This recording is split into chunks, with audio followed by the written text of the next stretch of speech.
As you approach any roundabout that's too big to see across to the other side, you usually see some signs containing a diagram of the roundabout, showing which exit is where for various destinations.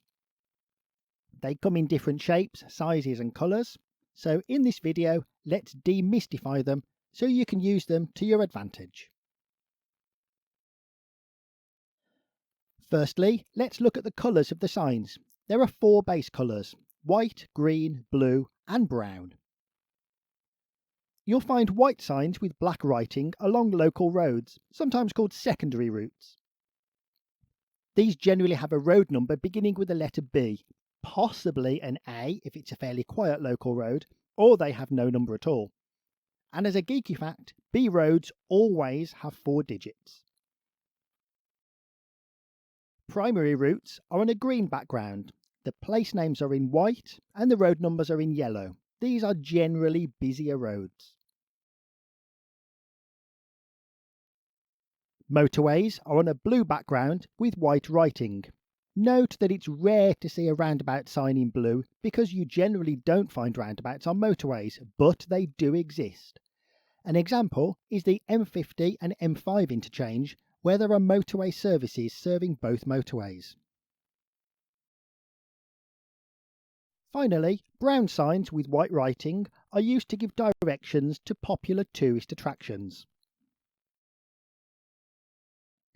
Oh, we'd better mention yellow ones too. These are signs put up for temporary events, which includes diversions due to roadworks, and they should be removed soon after the event. There are several ways to help this channel. Like this video, so that it gets shown to other people. Share it with your friends on social media to make sure that they see it. And most of all, subscribe to the channel to show your ongoing support and help me keep creating new content.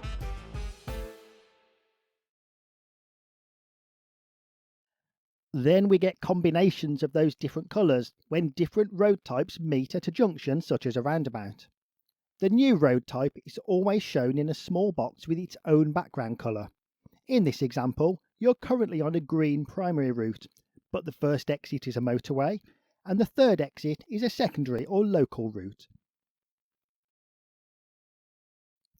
You can also find 2 signs one after the other if there are too many words to fit on one sign without it being cluttered and difficult to read. Generally, the first sign will list far away places, whereas the second sign will list more local places. Roundabout signs can also give you additional information by including other familiar road signs on them, such as no through road, no entry, and other warnings such as height restrictions. Now that we've looked at the colours, let's look at the basic anatomy of a roundabout map. This is a simple roundabout with 4 exits, numbered 1, 2 and 3, and 4 if you are planning to go back the way you'd just come. As with almost all road signs, we assume we are driving from the bottom of the sign. The gap in the circle is designed to remind you that you must travel around the roundabout clockwise. That's probably more useful to drivers from mainland Europe, where they're used to driving on the opposite side of the road. So we'd think of the directions as left first exit, straight on second exit, or in driving examiner language, follow the road ahead second exit, and right third exit. The exit that you're coming from is very rarely marked with destinations. It's assumed that you won't want to go back to where you've just come from. An exception is when your road is a dual carriageway and somewhere is only accessible from the opposite side of the carriageway, and you would have to go full circle on the roundabout to access it. Is there any other information we can gather from this sign? Yes, there is. The thickness of the lines gives us a good indication of how many lanes are on each road. On this sign, the lines are all the same thickness, or thinness, so we can assume that each exit has the same number of lanes as the one we are currently on. If we're currently on a 1-lane road, then it's likely that all of the exits are also 1 lane.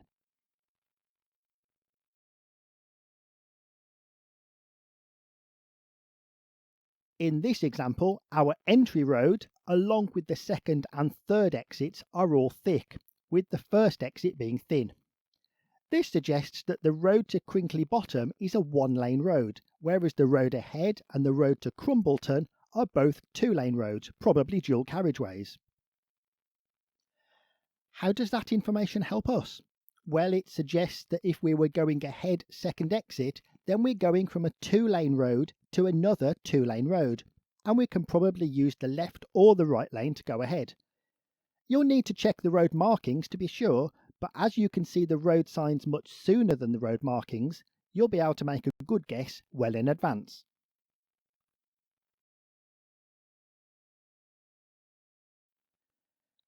In this example, let's assume we're already on the A55 and we want to continue to Chester.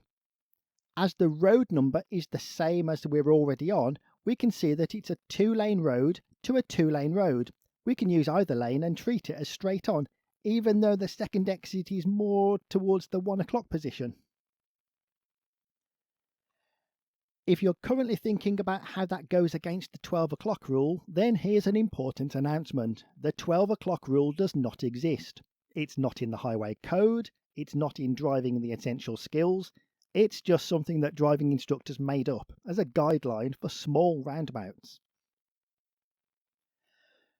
Unless signs and markings specifically tell you, you can generally use either lane to take an exit up to and including the first two-lane road. If you're travelling further than the first two-lane road, then you'll need the right lane. Traffic going to Great Moaning must approach in the left-hand lane, and traffic for the supermarket should also be in the left lane. Chester, A55, is the first two-lane road we will reach, so we can use either the left or the right lane.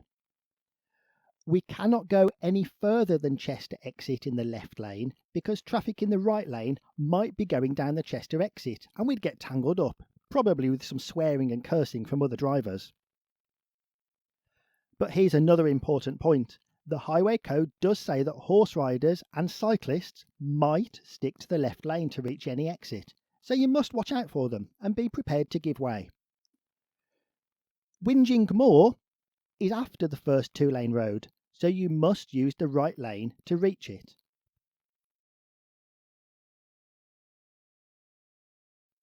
Sometimes you will see short roads coming off a roundabout sign. I call them stubbies.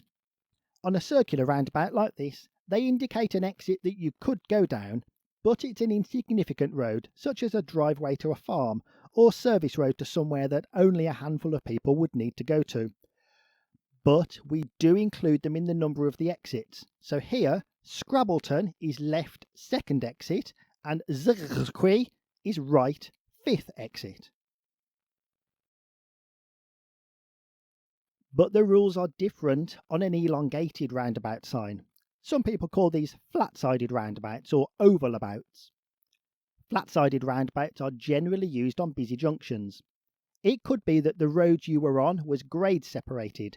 That means it was a fast dual carriageway and you've reached this roundabout via a slip road, properly called a deceleration lane. The original road continues either under or over the roundabout as shown by the dotted line, which you wouldn't see on a real sign. Note how there are exits and stubbies together, either coming off the rounded end or the flat side. When they are together and parallel like this, on a flat-sided roundabout, they show a junction that leads to a dual carriageway, with the long road being the road you would drive down, and the stubby shows the road that is coming off the dual carriageway onto the roundabout. Because the stubby isn't a road you can drive down, they're not counted when numbering the exits. So, Dry Bits is left first exit, and Wet Wang is right third exit.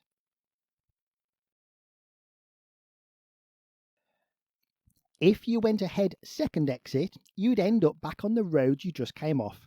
Although there's no reason why you can't do that, it's assumed that you wouldn't want to, and so that exit is sometimes also shown as a stubby. But we still count it as an exit, as it is a legal exit that people coming from Upper Thighs or Chafing might want to take.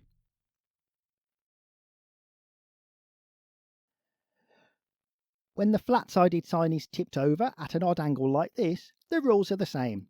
A stubby next to a long exit indicates a route onto the roundabout, and a stubby on its own is counted as an exit.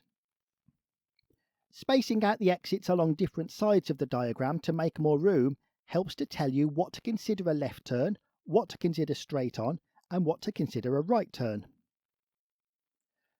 Tom Moore Gardens is on the rounded end, and we'd call that straight on. Quiet Resting and Great Legends are after the rounded end, and we'd call those a right turn. Nestico Harbour would be a left turn. Big roundabouts like these are often controlled by traffic lights to help you join and get to your exit with the minimum of fuss.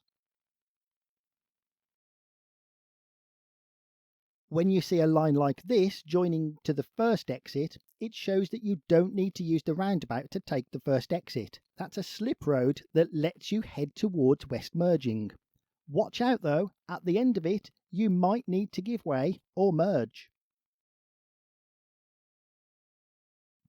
Similarly, this way round, it's not a slip road that's any use to you, but it's warning that if you take the second exit, there will be traffic trying to merge with you. Here's another flat-sided roundabout, or a squareabout. This time all the sides are flat, there's no rounded end. Again, it's easy to see what to consider a left turn, a right turn, and straight ahead. This one's an unusual shape. As always, you approach from the bottom, but this time it's showing your road as being off to one side. This means your road has priority. You still need to be observant and approach with caution, but it's likely that you won't need to give way to traffic already on the roundabout if you're going towards Ionian Way.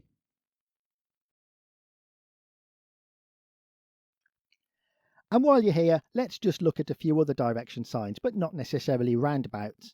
This is important for your independent driving. The sign at the top, where you have a coloured rectangle containing arrows, tells you that a turning is coming up soon, so you might want to think about a lane change. When you get to the junction where you actually need to turn, you'll see the smaller bottom sign, which has a pointy end. I call these two types of sign soon signs and now signs. I'm also doing a video soon on how the road numbering system works.